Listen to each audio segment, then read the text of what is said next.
And thank you for joining us here on PM Express. Well, in the next few hours, tomorrow morning, the government is going to be launching a major campaign. And a campaign is about a threat that the government has received. And it sounds from all indications that this is a very credible threat. This is a clear and present danger. That Ghana is now a target for terrorist activity. And it is almost very clear, we'll get into this when we have the conversation with our guest, that it appears that a terrorist attack may be imminent in Ghana. And we are currently getting a bit of government word on the nature of this threat, but we want to understand it a bit more and get into, so government tomorrow will launch a campaign to say, citizens must get involved in averting this threat. So what can we really do? But let's get into breaking down what we know so far. And this is the context within which the government is going all out to alert us of an imminent threat when it comes to terrorist attacks. We have 340 terrorist attacks as far as the first quarter of 2022 is concerned. So in the first 4 months of this year, first quarter alone, we've had 340 terrorist attacks across the continent. That is very alarming, and it's increasing.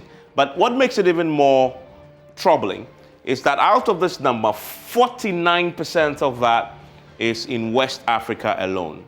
49% of that is in West Africa alone. So of all the 340 terrorist attacks in the first quarter this year, 49% in West Africa. And majority of that neighboring countries. We have Togo, we have Burkina Faso, and we've seen that spread in a sub-region like fire. That is why we're getting the reports now from government, and they held a press conference yesterday. There's another one tomorrow, and they've been statements that have been issued, alerts issued already, warning us to be vigilant wherever you are, because a terrorist can strike at any moment. It will take your vigilance to make that impossible. So that is the context within which this is happening. And as I said, we have 10 soldiers killed during the attack. This is the recent attack in Togo. And so they're not only targeting civilians, they're targeting our military and security forces, as well as we've seen in Togo very recently.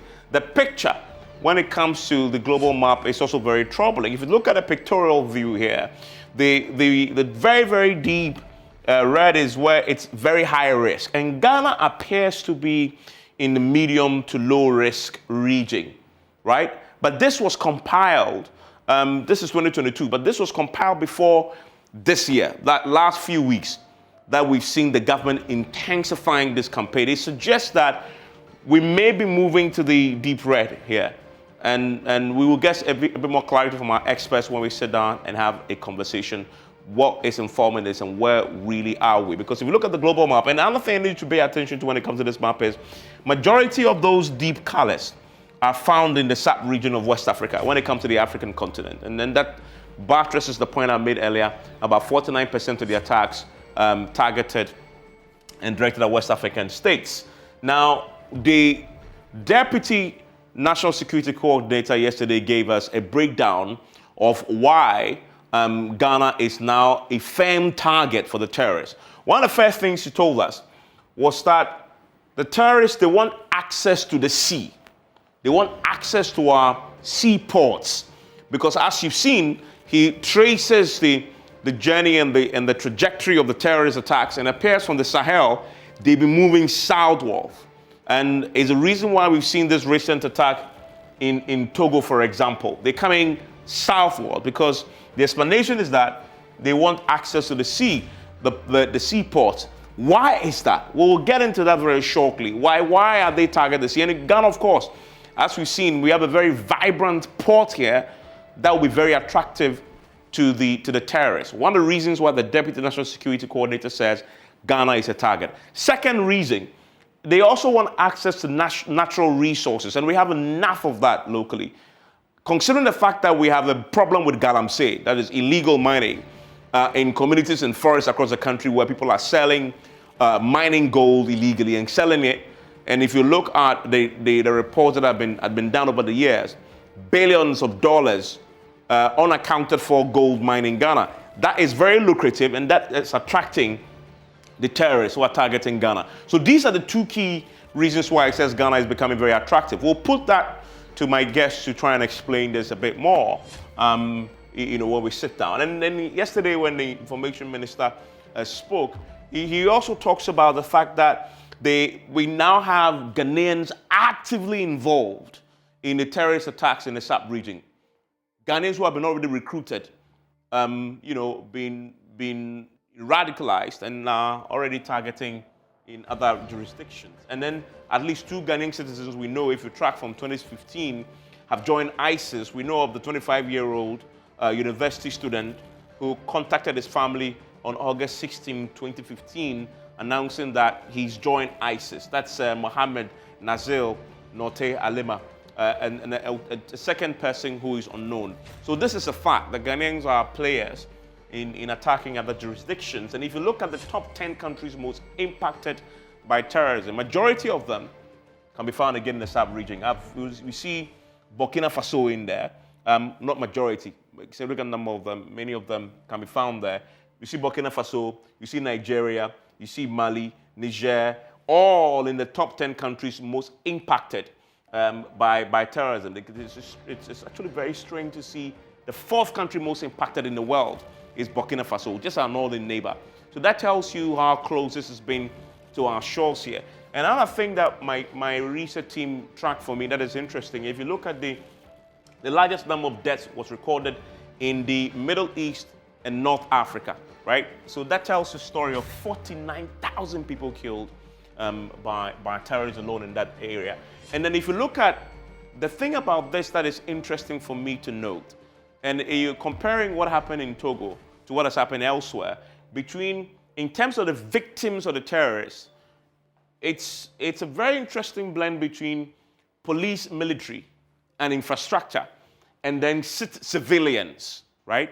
What you begin to see in 2019, and this is according to the Global Terrorism Index, what you begin to see from 2019 is that the number of civilians killed as against police, military, and the destruction of infrastructure is on an upward trajectory, right? Almost inching closer to police, military.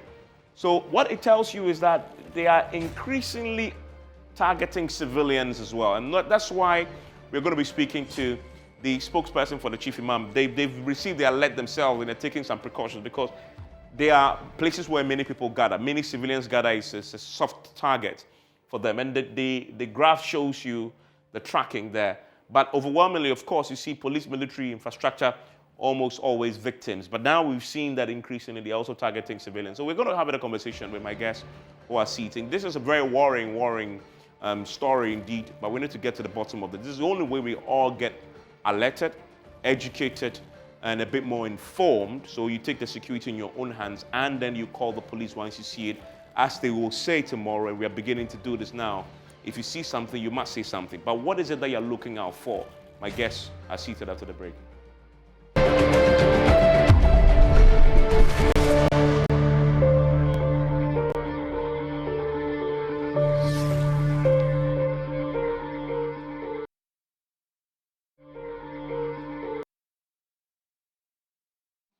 And thank you very much for staying with us on PM Express. I've been looking forward to this conversation since we started getting the alerts about an imminent terrorist attack. But is it really imminent? My guest joining me to help me break this down first is Professor Kwesi. He is a security expert, director, Faculty of Academic Affairs and Research at the Kofi Annan International Peacekeeping Training Center.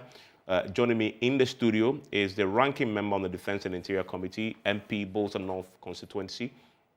I mean, there's a major government event tomorrow on this that will be launching the See Something, Say Something campaign with a dedicated line and an office where you could report.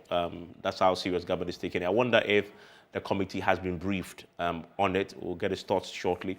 And you may have noticed that one of the key things that this national security apparatus is doing is alerting faith-based organizations, churches, mosques, that they could be targets because of the number of people who go there during religious services. and they are soft targets as well. So that's why I've invited Sheikh Remaya Shaibu, who is a spokesperson for the National Chief Imam. They've been doing a few things themselves, and I wonder how they're approaching the threat. Recently, there was a research that was carried out by the West Africa Center for Counterterrorism on this that told us about the imminence of this particular threat. Mutaru Mumuni Mukhtar joins us from the center. He's executive director there. Mukhtar, thank you very much. Prof. Kwesining, I want to start with you. I'm pretty young, but in my 19 years of doing journalism, I haven't seen before the approach government is adopting now being very blunt with us about this threat. There's a big event tomorrow, but yesterday we heard a lot from the Deputy National Security Coordinator and the Information Minister. I wonder, in the midst of everything that we've heard from the government, the alerts and the warnings that they've sent to the religious-based organizations, you know how this works. Give us a sense of how clear and present the threat is. Well, thank you very much. I think it's not only about how clear and present the threat is, but it's also about the confused messaging that creates an impression to those who potentially want to hurt us that there is no unity of purpose and approach. Now, I'm talking about two alerts. One from the National Security Coordinator, in which it starts by seeking to play on our emotions about the death of Professor Kofi Awono, which is unethical and improper. And the second, more professional alert coming from National Security Ministry. Now, if the threat was really that serious, why wait for 1 week before you give us a telephone number? And it raises fundamental questions about this excessive inflation in the public discourse, particularly from government side, about the threats. What are the specifics?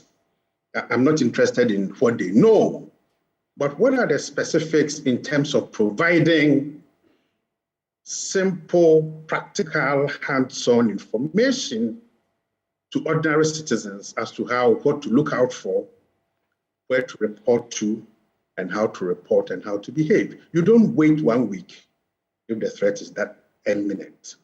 And let me make two other quick points before my other colleagues come in.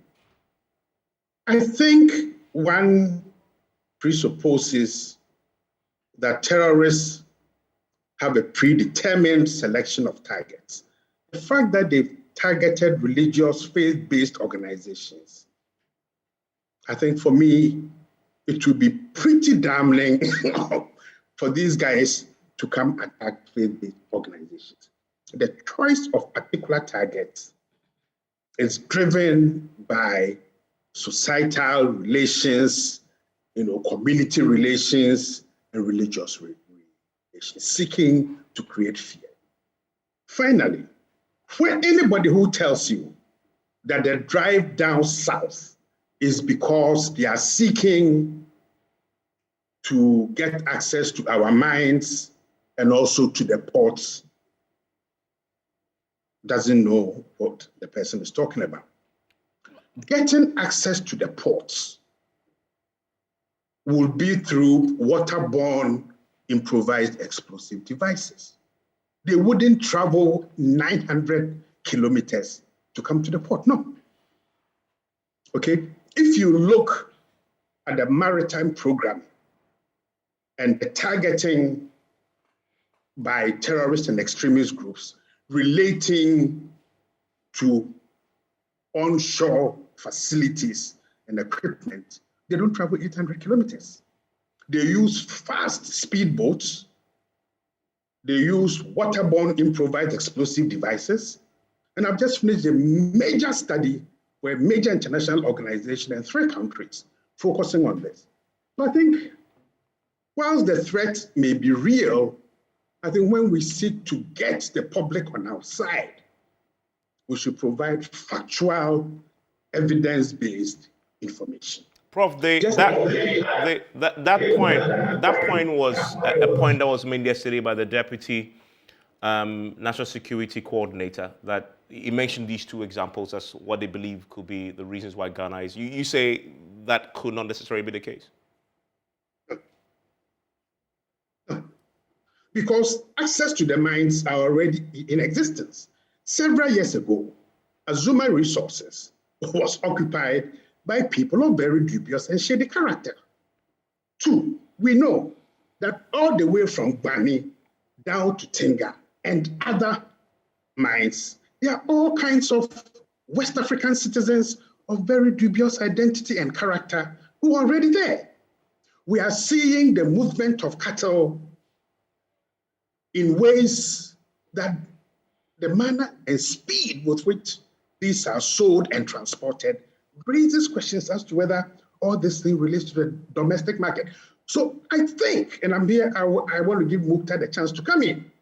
The information that we are being given is a couple of months old, because 3 years ago, I spoke at the Army Week and gave a list of things that would happen. None of the precautionary tales that we are being told even captures 1/10 of what was available about 2.5 to 3 years ago. So I think we need to go back to the drawing board, get some more people around the table, and then to say, guys, how do we get our people out there to feel a sense of this, threat? Because when you travel around the borders, this narrative about the threat is different from what happens along our international boundaries. I see. Let me bring in Mukhtar, and I'll come to the studio. I want to finish with the experts, what they know, and then once we've gotten that, I'll come to the studio on your thoughts on what we've heard. Mukhtar, you put out that research recently, and that seemed to have started this whole conversation about the imminence of the threat. What did you find was the key reasons why Ghana has become a target now? Thank you, Evans, and good evening to your viewers and Professor Koseni and Honorable, as well as Sheikh Shaibu. So the report that we issued a week ago was a report that focused on Ghana's exposure to violent extremism, looking at the threat from both internal and external sources. So first of all, before I go further, I want to make a categorical statement that Ghana is not singularly or specifically targeted because they are looking to get to the shores of the country, or they're looking to get hold or access to the mines of this country. There are several, options for them to do so, and not through the southward movement of the threat. And so when we looked at the external sources of the threat of violent extremism to Ghana, we observed, as anyone involved in this field, the southward movement, and not necessarily a linear movement. We've seen the eastward and partly westward movement of the threat towards coastal states. And in the last 2-3 years, the movement So I guess the question is, why are they moving southward towards coastal states? What is so interesting about it? Strategically, they are moving beyond the Sahelian states, seeking to take control of territory of the entire West African space. And they're looking for vulnerabilities. Depending how far back you want to trace the threat, you may want to look at Libya, or even far earlier.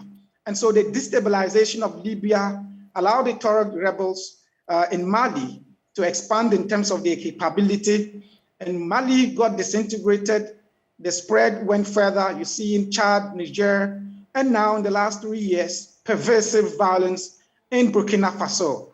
And we know in the last 4 years, extremist groups, the traditional ones we have today, like Jenin, the Islamic State in the Greater Sahara, Al-Murabitun, and several of those groups have specifically mentioned Ghana as part of the groups of countries they're seeking to attack. Why? Including, why have they mentioned Ghana?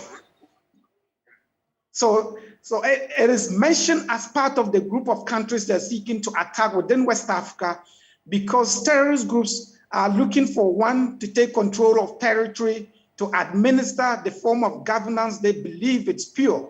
I mean, we're looking at it from those driven by religious goals and religious ideals. They are seeking to take charge of territories to govern, and they are seeking to weaponize the grievances of local populations to engage, in the violent, activities they are engaged in. I mean, there is a host of factors depending on the orientation of the extremist, but the particular extremist group. But on the broader scale, they are looking to take control of territory and administer or govern. And so if you listen to the narrative of these extremist groups, this runs through very, very common in terms of why they're seeking to attack a particular country. There are bigger goals and smaller objectives in terms of why they attack countries. And so that has always been the guiding objective in terms of the southward movement of the threat. Mukhtar, stay with me briefly. Let me come to the studio on this. So the two experts are clear that, but there's something really not coordinated about this, but also the reasons why we may be a subject of attack. I wonder on the ranking. Elsewhere, you get regular briefing with the sort of threat that we have been told. I wonder if you've had any briefing at all. Professor Ening and Mukhtar, and of course, my big brother Sheikh.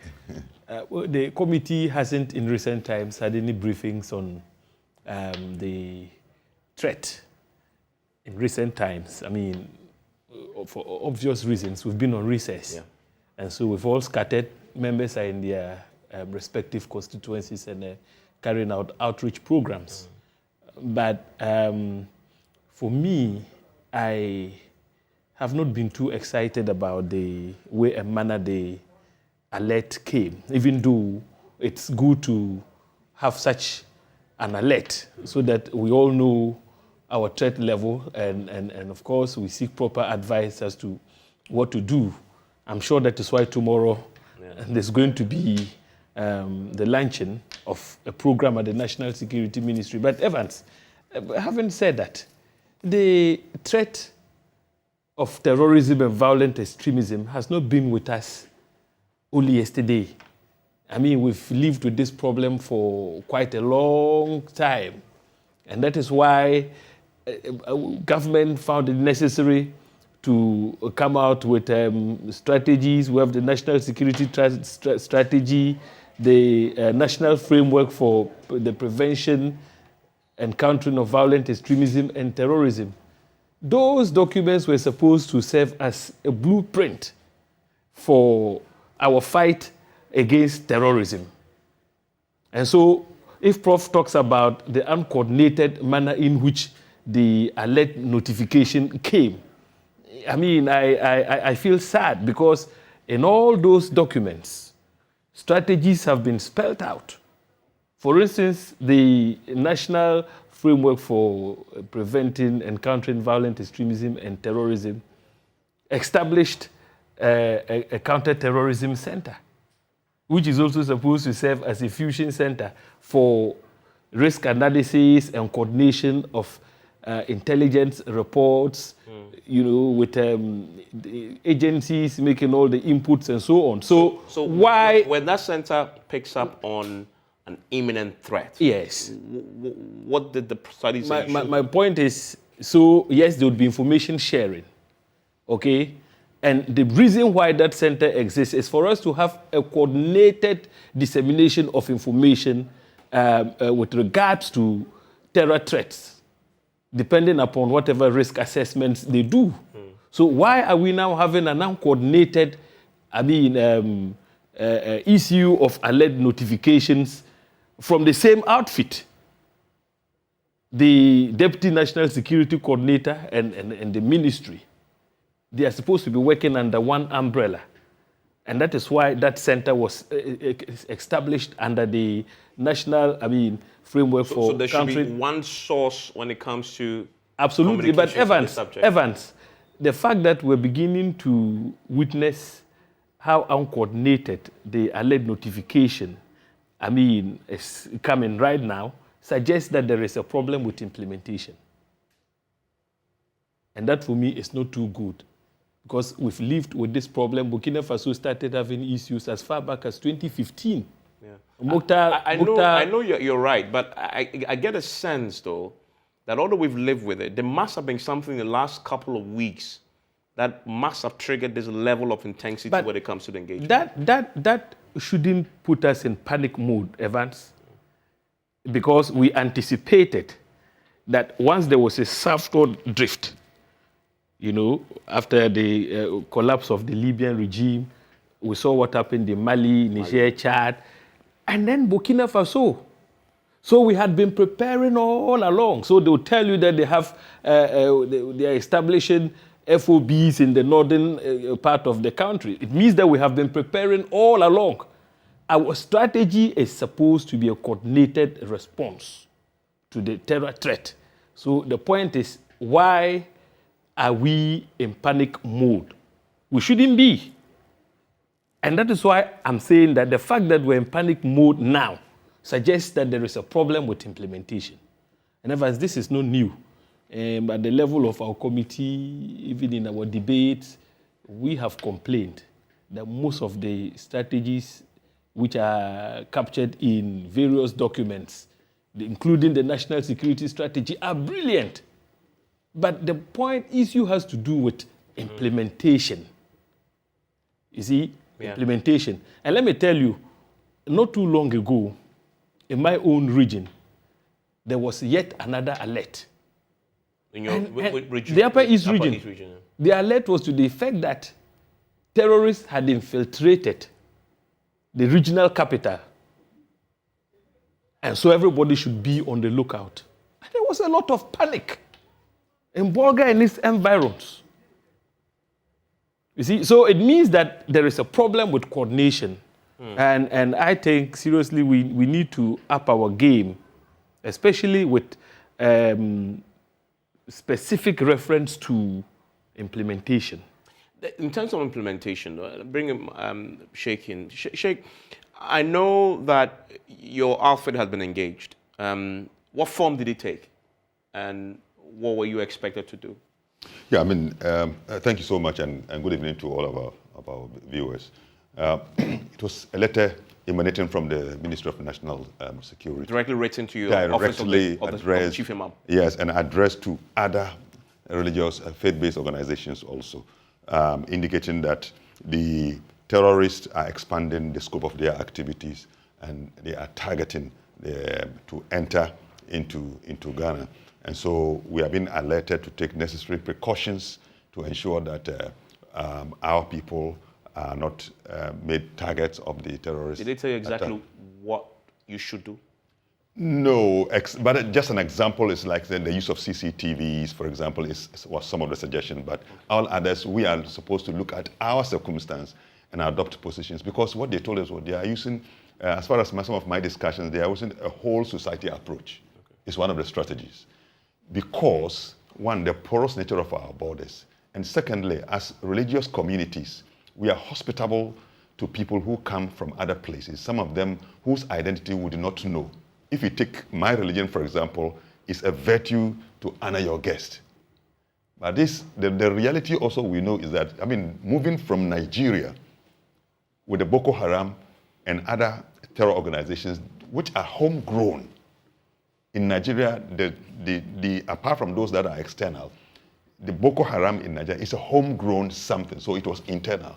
We have not had ours, but they have been able to travel. And we can see how the Nigerian government had tried and still had not won the battle. And then you come to Niger, the French-speaking countries, and what had happened. We follow the news and we know what is happening in Burkina Faso, how they have been able to terrify that place. Nothing should tell us that they cannot enter into Ghana.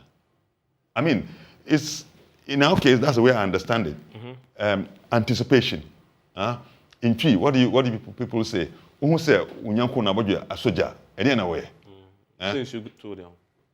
Somebody even said you should even shave your beard. So that the fire doesn't catch it at all. You see, and this is traditional wisdom of anticipation. Yeah. So specifically, what are you doing? So for us, one, we have taken the thing seriously, but without panic. In fact, the issue is not to put the country into a state of panic. It's not a case.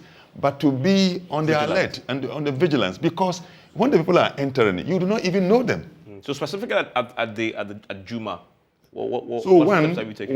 What the chief imam immediately meet the press. One, we are calling on all regional and district and community imams to be on the alert, to use their pulpits to draw attention that this thing is imminent and we must all be. Secondly, contrary to our practice or culture of maintaining the mosque, installation of CCTV has become an important item for us to consider. That is contrary to practice. Contrary to practice within the Muslim community and management of the mosque, we don't even see the need to put any security, to rent the services of any security personnel. But today now, it's becoming an important thing, because even kidnapping, in Nigeria, they let the gates of schools loose, and terrorists are able to enter and pick a number of children. These things we should not joke with. I take it seriously, because in Nigeria, what is happening is that, whole bars of children are going to school, and terrorists are able to commandeer them and take them away and put parents in a state of serious worry. So it's a state matter that we must all take seriously. So one of the things we want to do is to say that most management committees must now consider the renting of the services of. In fact, we are also even urging mosque committees, management committees, to consider the employment of a security analyst or security consultant because the terrorist activity is not a monolithic activity. So you want certain briefing from time to time with respect to the dynamics and the strategies that you need to do to differ, so that as they come in, we are interested.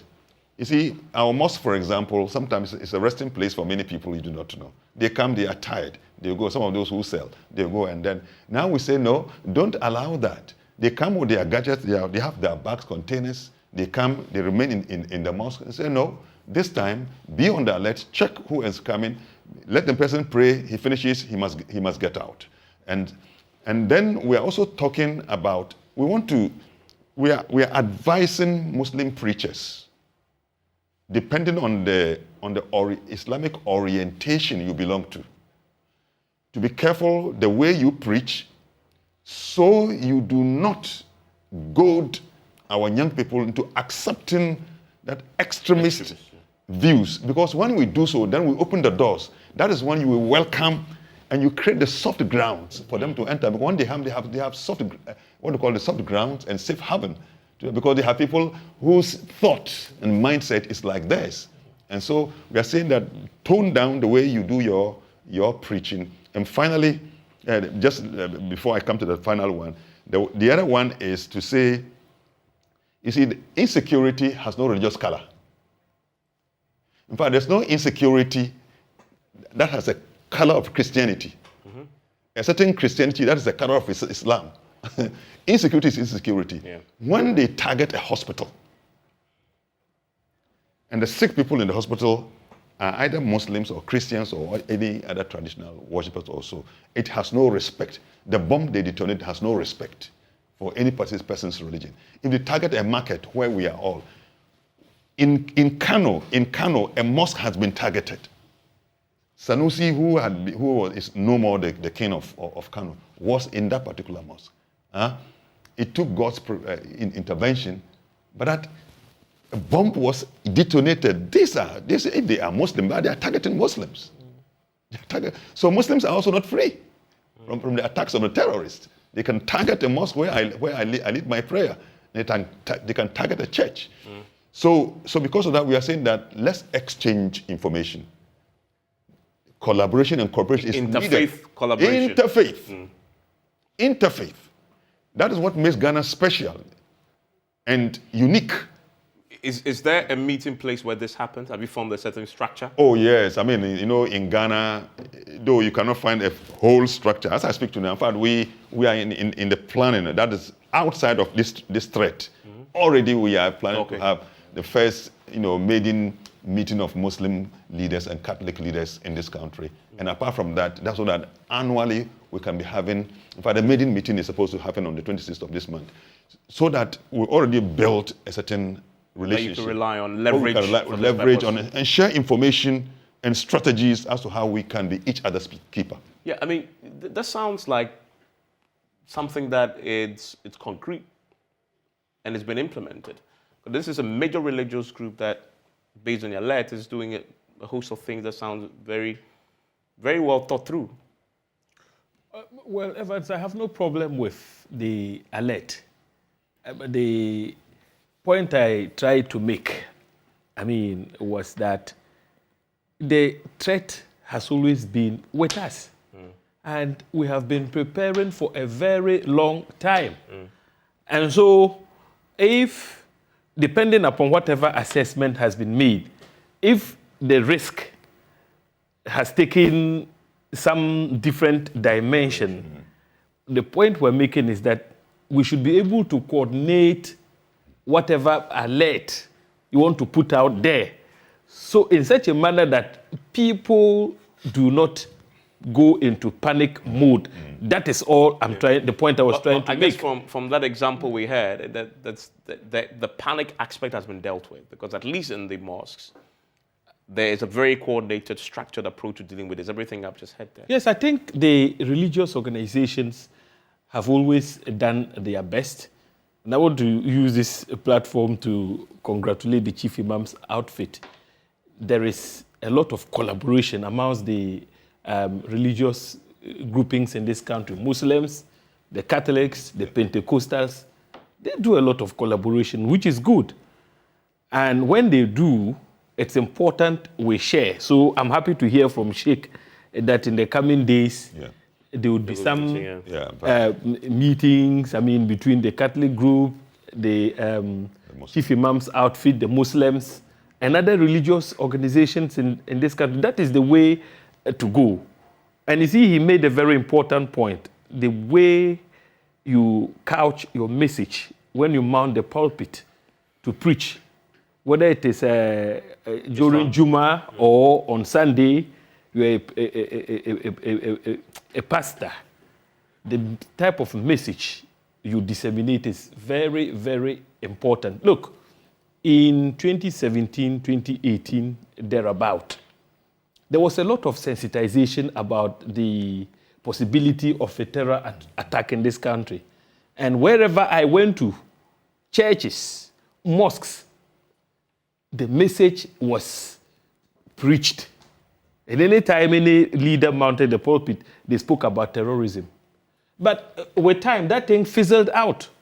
Yeah, because that thing fizzled out. Remember that in Nandom, a potential terror attack was foiled in a church because of the vigilance of the church members themselves. They managed to arrest somebody who entered the church with a loaded weapon.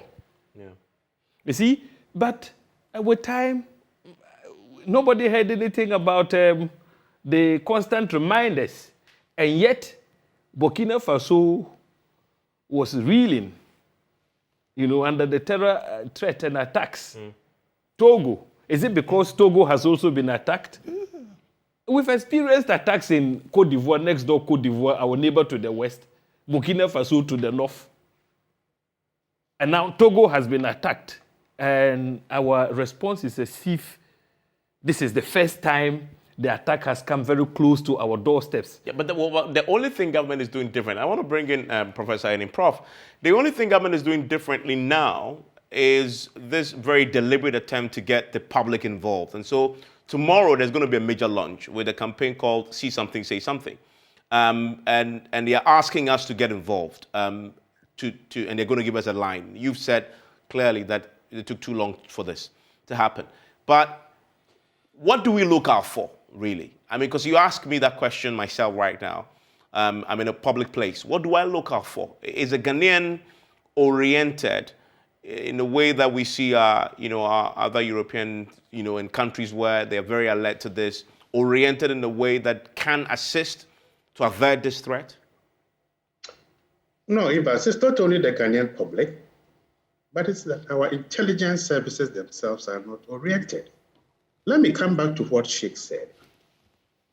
It shocks me that they are now telling religious places of worship to fix CCTVs. I mean, the Alpha project in Ghana alone has fixed over 10,000 CCTV cameras. So what was the basis for the assessment of where to place the cameras?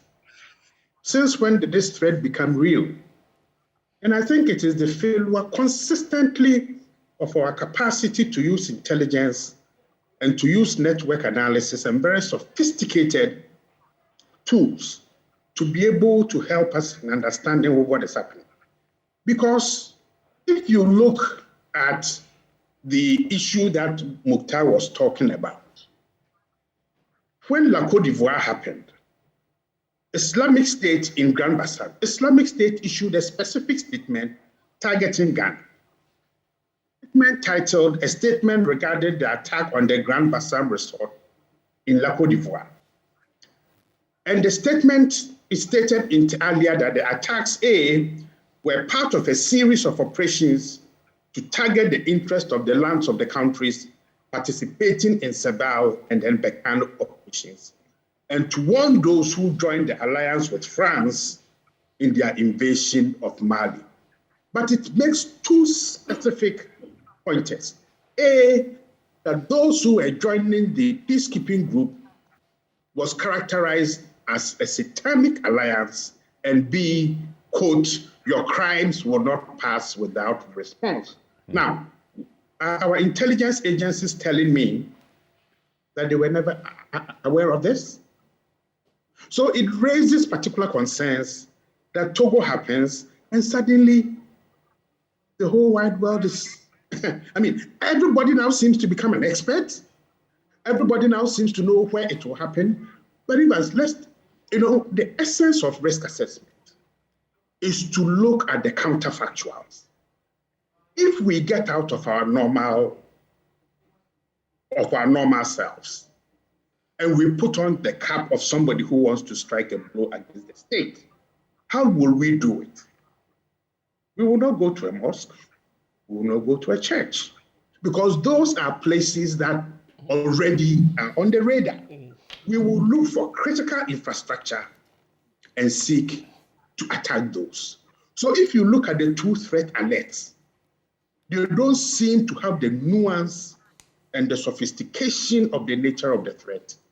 And that is epitomized by this loose conversation about mines and gold and ports and harbors. No.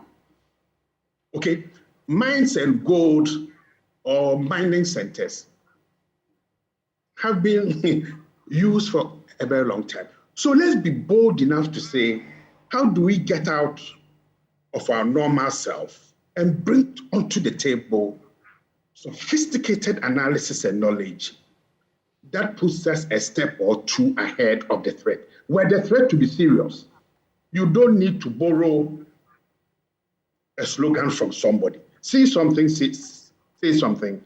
It's a UK slogan that has been there for I don't know how long. Yeah. Can we count something Ghanaian? And why is it taking so long until tomorrow? Robert, if they attack tonight.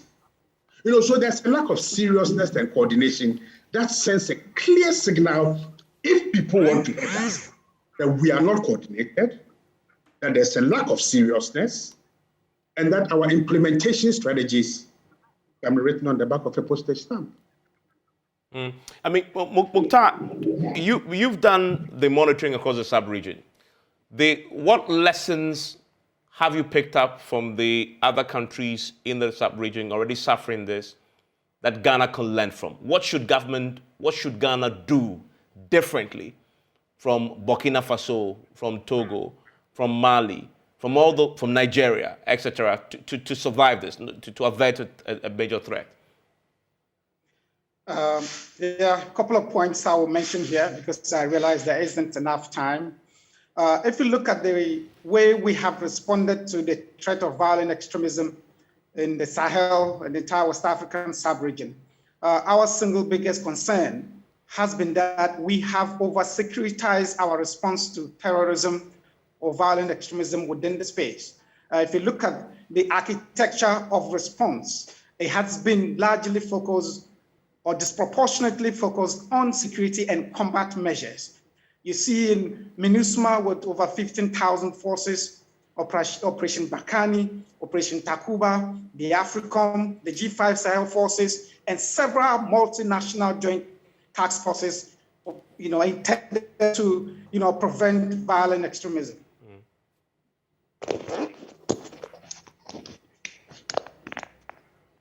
Okay, I mean, we may have lost him briefly there. He'll come in with that because I need to learn a bit more about what others have done and what they've done wrong, so we won't repeat it. I want to come back to the studio on that. So, Sheikh, so tomorrow we're going to hear a bit more about See Something, Say Something. The Vice President is going to launch it. There's going to be a telephone number to this to get the citizens involved. When you go to the place of worship, do you get a sense that Ghanaians get this? Do they get what is happening? Largely, whenever there's any threat, Ghanaians come from a point of very low risk perception. Very low, even with COVID.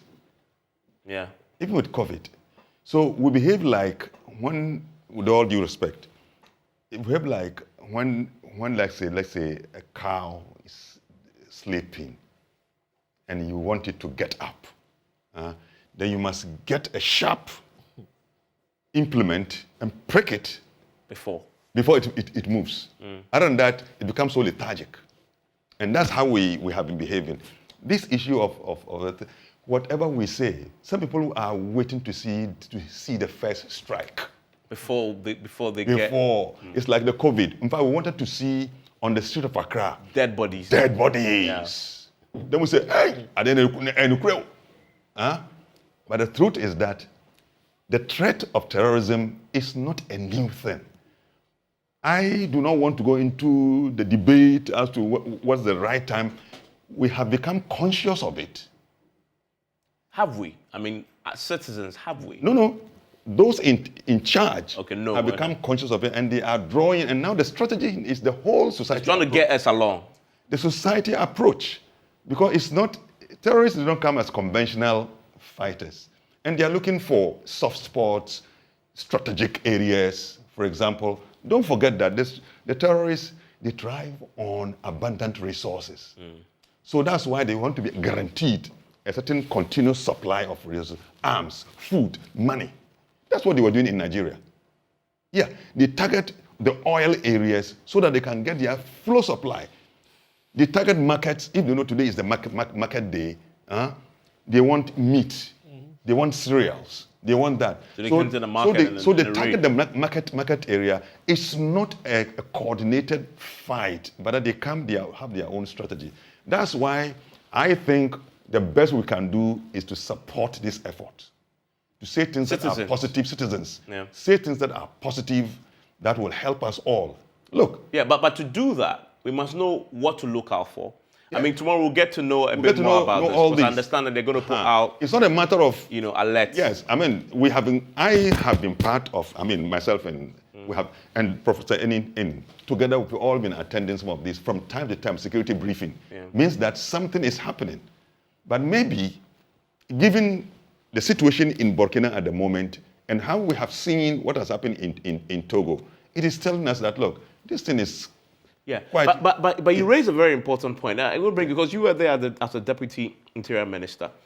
So if this is clear and present, it raises a question: why do you have to wait for a major event where the vice president is going to be in attendance to launch this in the grand style? Because I remember in the US, if there's a threat, they just raise the threat level from whatever color to whatever color, and that triggers a certain chain reaction. Nobody's going to hold a major event and say. I wonder, when you were there, when you had your own issues with it, what approach did you take? What was it? No, you didn't have anything similar like this? No, Evans, in 2015, when Alima Note joined ISIS in Syria, the National Security Coordinator at the time, Yao Donko, held a simple press conference and briefed the nation about what had happened. and in the process raised the alert levels to indicate clearly that Ghana was at risk. Because if, some of our youth, Alima was getting recruited. a university student who had been recruited, in those circumstances, then we needed to be alert, because these guys, upon their return, definitely they were radicalized before they even left. So with that kind of radicalization, upon their return, they could easily attack the country, or in turn radicalize more youth to join their ranks.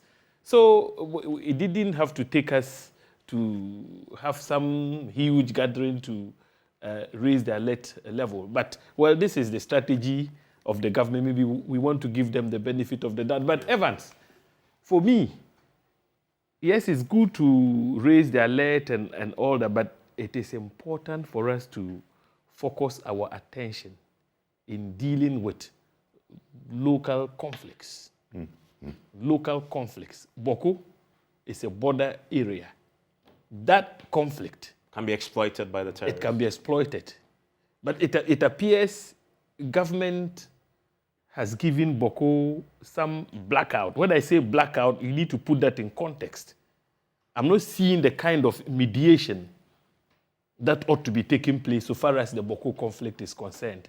So we need to look at Boko very closely. I can tell you for sure, I belong to the Peace Council.